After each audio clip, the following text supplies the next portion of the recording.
Hi, I'm MG Siegler here with TechCrunch for TechCrunch TV. I'm here with Jason Goldman, who's the VP of Product for Twitter. That's right. Thanks for having me. Good. Yeah, we just got off stage a few minutes ago. Yes, the rush of being on stage. Yeah, it was good. We talked a little bit about design and engineering, the philosophy there, and how those two kind of interact and intermix within a company.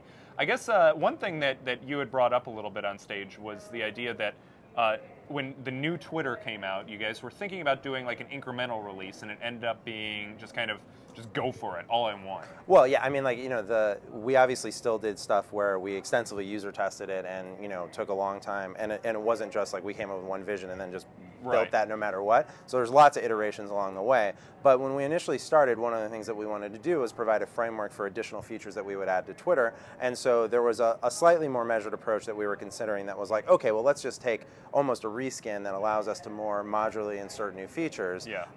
And then, as I mentioned on stage, like our CEO, Evan Williams, had a very strong idea behind adding the details pane and how that could work as an experience for taking what users already had in the timeline and what worked there, and then adding more information to it to have these launching off points for discovery.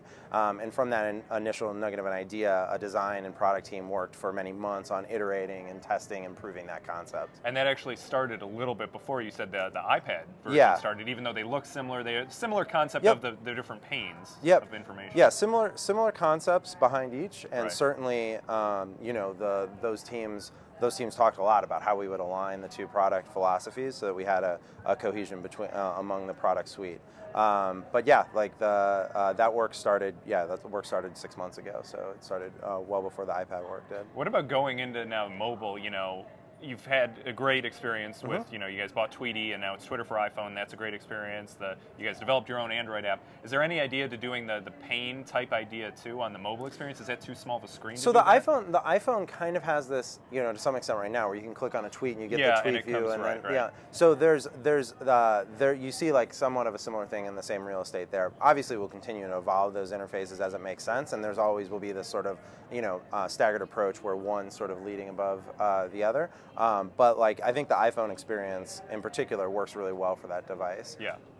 And with the iPad and the iPhone, an area where both of those lead is the signed out experience. If you're signed out of the iPhone, particularly if you're signed out of the iPad, you can download the iPad app, and even if you're not a user of Twitter, you can have this amazing content consumption experience. And that was a very intentional choice, because increasingly we want to put a focus on allowing users to have a great, valuable experience with the content that exists in our information network without even needing to create an account or starting to tweet. Right.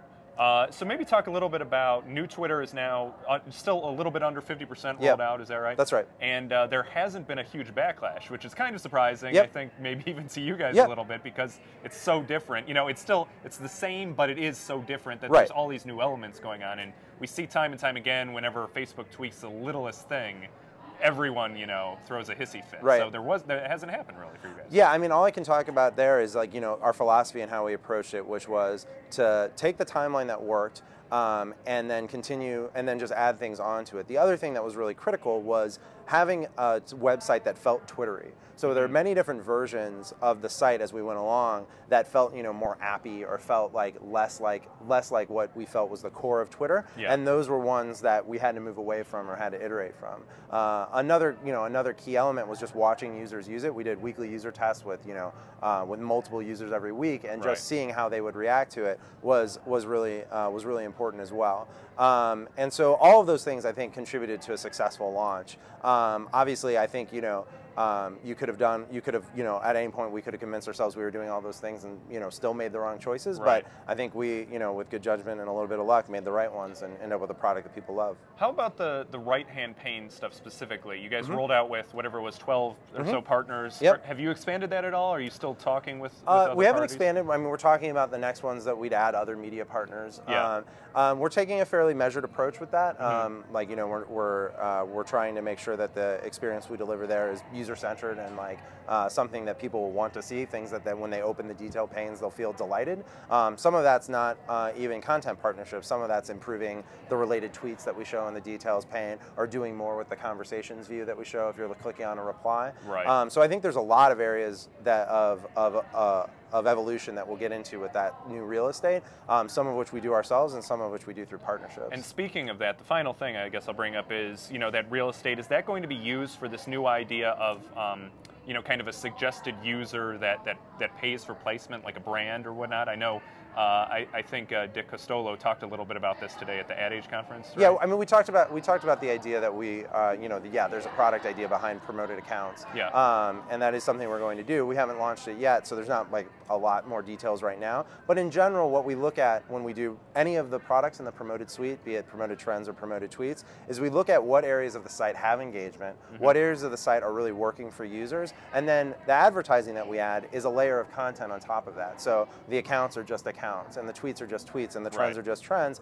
and so all of them have the same interactions that you would expect from the non-promoted versions. And I think that's really important, both from a consistency of experience standpoint and from a delivering in value to user standpoint, because people know what those things are, and that's why they come to the site, because that's where they're engaged.